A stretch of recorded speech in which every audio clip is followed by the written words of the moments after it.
150 milyong pisong halaga ng droga ang nasabat mula sa dalawang Chinese national na naaresto sa isang buy-bust operation sa Quezon City. Abangan ho ninyo anong detalye ng balitang yan. Samantala, sa ika-12 operasyon ng Oplan Galugad sa New Bilibid Prison, kabilang sa mga nakumpiska ang isang baril na nabili umano ng preso sa loob mismo ng Bilibid. May live report si Ian Cruz. Ian? Yes, Susan, ito na ang ika-12 Oplan Galugad sa New Bilibid Prison. Mula nang maupo si Bucor Director Rainer Cruz, pero pagpasok nga sa maximum security compound, may mga kontrabando pa rin nakuha. Partikular na pinasok sa Quadrant 1 ang 6B at 1D dormitories na kapwa teritoryan Susan ng Batang City Jail. Nauna na rin napasok ng Bucor ang nasabing mga brigada, pero kanina nga may nakuha pa ring baril na isang kalibre 45 na Edge umano ang tatak. Pag-aari ito ng inmate na si Joel Bernales. Sabi niya ay sa loob ng Bilibid nabili ang baril bilang proteksyon sa kanyang sarili. Sabi ni NBP Superintendent Richard Schwarzkopf, aalisin sa maximum compound si Bernales at iimbestigahan sa kasasampahan ng kaukulang kaso kaugnay nga ng pag-iingat ng baril. Ang kubol ng mayores ng Batang City Jail na si Jesus Abangon alias Boy Buaya, giniba rin.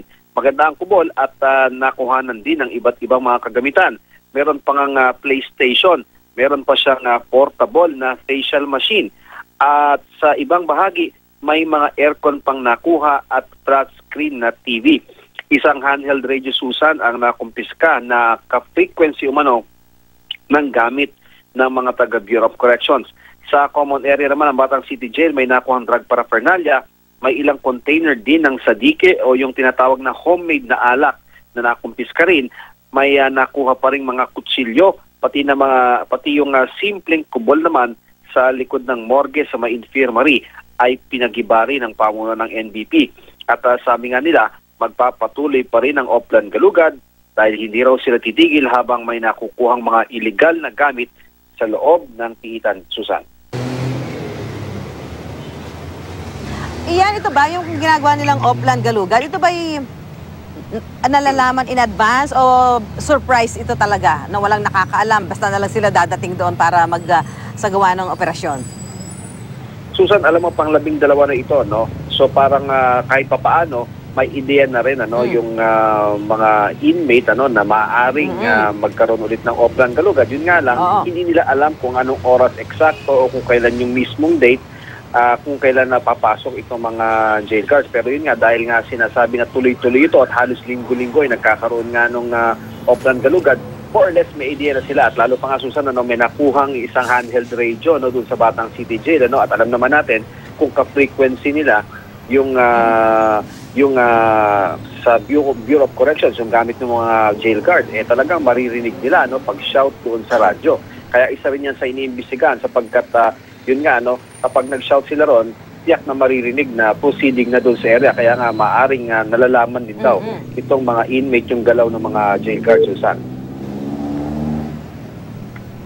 Oo, kasi dapat may parang cywar din yung gagawin nila dyan, di ba? Na, kunwari, lagi magkakaroon ng operasyon para siyempre yung mga gagawa ng ganyan, medyo mag-ingat-ingat na rin sila at huwag na nilang gawin yung mga pagpapasok ng mga illegal na gamit niya sa loob ng Bilibid, di ba? Iyan? Oo, Susan. Pero ang binabanggit naman ni Director Rainer Cruz saka ni Richard Schwarzkopf na superintendent ng NBP, maaring tira-tira na lamang itong mga nakukuhang baril, mga gamit, sapagkat, Susan, pumasok ako doon, doon sa Batang City Jail, doon sa 6B.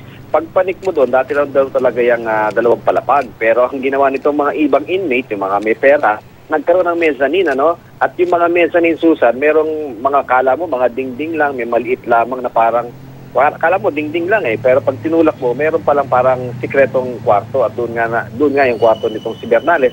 So yun yung sinasabi ni Schwarzkopf na medyo talagang kahit paano syempre nagkakaroon ng sa pagpasok nila dyan sa loob ng mga brigada, hindi nila kagad nakikita dahil akalain nga nila na mga dingding lamang ito o talagang wala naman laman yung kabila nito. Pero kanina na syempre meron na rin sila mga ibang nagtitip sa kanila na yun nga kailangan matumbok nila yung sinasabi mga sikretong mga maliliit na kwarto.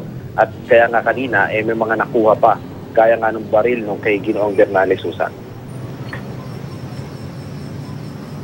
Okay, maraming salamat, Ian Cruz.